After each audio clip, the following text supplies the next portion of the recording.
Unfortunately, I don't think there's a way to bring about the change in our schools that need to be brought to bear without dissent. I mean, if you look throughout history, change often comes with chaos and controversy. I don't think there's a way to get around that.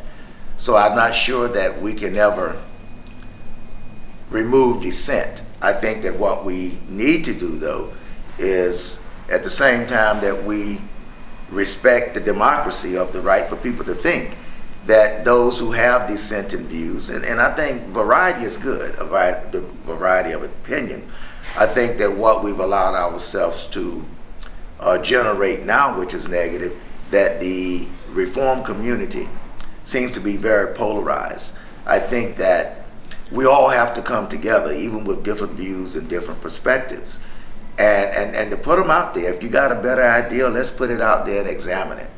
But come to some kind of agreement for the benefit of children. All of those who do have dissenting opinions on any given policy, come together, let's work through it, and then take action on behalf of children.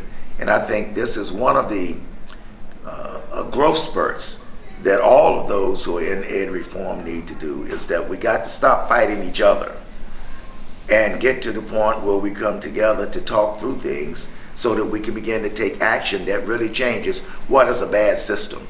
I don't think anyone could deny that our public school systems today are not giving our children, in particular children of color, the kind of education that they're going to need to really thrive in this future world of high technology.